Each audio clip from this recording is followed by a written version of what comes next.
മൈപ്രണ്ട് എന്ന് പാടി പുകഴ്ത്തി സായിപ്പിന്റെ പിന്നാലെ നടന്ന് ഒടുവിൽ ഒരു രാജ്യത്തെ ആകമാനം അപമാനിച്ചിട്ടും സംഘികളുടെ വിശ്വഗുരുവിന് ഇതുവരെ വാ തുറക്കാൻ കഴിഞ്ഞിട്ടില്ല.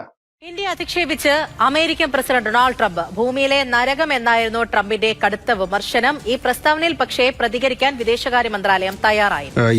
In regard to your second question, we have seen some reports. That is where I leave it.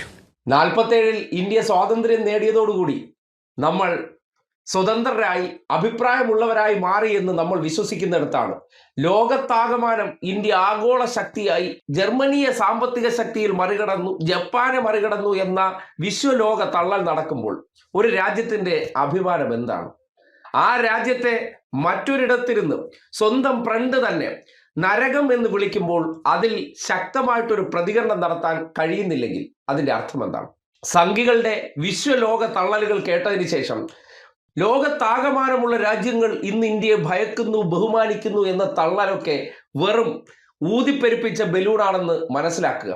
എല്ലാ കാലത്തും ഡയലോഗടി കൊണ്ടും ഫോട്ടോഷൂട്ട് കൊണ്ടും നാട്ടുകാരെ പറ്റിക്കാൻ കഴിയില്ല. അതിലൂടെ ലോകത്താകമാനം ഇന്ത്യ എന്ന രാജ്യത്തെ ഉറ്റുനോക്കുന്നു എന്ന് പറയുമ്പോൾ മൈപ്രണ്ട് ട്രംപ് തന്നെ സ്വന്തം ട്രൂ അക്കൗണ്ടിലൂടെ പുറത്തേക്ക് വിട്ടിരിക്കുന്ന ഒരു റേഡിയോ ജോക്കിയുടെ കത്തിൽ ഇന്ത്യ നരകമാണെന്ന് പറയുമ്പോൾ ഈ രാജ്യത്തിന്റെ സംഘി വികാരം എവിടെ പോയി?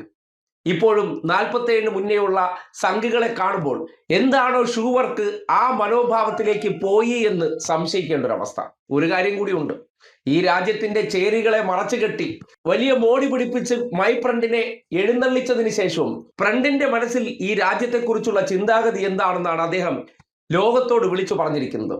നേരത്തെ ഈ രാജ്യത്തിന്റെ പൗരന്മാരായിട്ടുള്ള മനുഷ്യരെ വിലങ്ങണിയിച്ച് അടിമകളെപ്പോലെ കൊണ്ടുവന്ന് ഈ നാട്ടിൽ നട തള്ളിയിട്ട് പോയ സന്ദർഭത്തിൽ പറഞ്ഞു, മൈപ്രണ്ട് എന്ന ആത്മബന്ധമുണ്ടെങ്കിൽ അയാളോട് ഇത് കാട്ടുമോ എന്നുള്ള കാര്യം. നമ്മൾ ആരുമായിക്കോട്ടെ, അവർ തമ്മിൽ അടുത്ത ബന്ധമുണ്ടെങ്കിൽ അവരുടെ പൗരനെ ബഹുമാനാർഹമായിട്ടെങ്കിലും നിങ്ങൾ ഇങ്ങോട്ടേക്ക് ഒരു വിമാനം അയക്കൂ, ഞങ്ങൾ കയറ്റി വിടാം എന്നല്ല. സായിപ്പിന്റെ സൈനിക വിമാനത്തിൽ കൊണ്ടുവന്ന് ഈ നാട്ടിൽ ജോലി തേടിപ്പോയ മനുഷ്യരെ അടിമകളെ പോലെ ചങ്ങലക്കിട്ട് കൊണ്ടുവന്ന് നട തള്ളിയിട്ട് പോകുമ്പോൾ ആ പൗരന്റെ അഭിമാനം മാത്രമല്ല, ഈ നാടിന്റെ അല്ലെങ്കിൽ ഈ രാജ്യത്തിന്റെ അഭിമാനത്തിന് കൂടിയാണ് അന്ന് കോട്ടമേറ്റത്.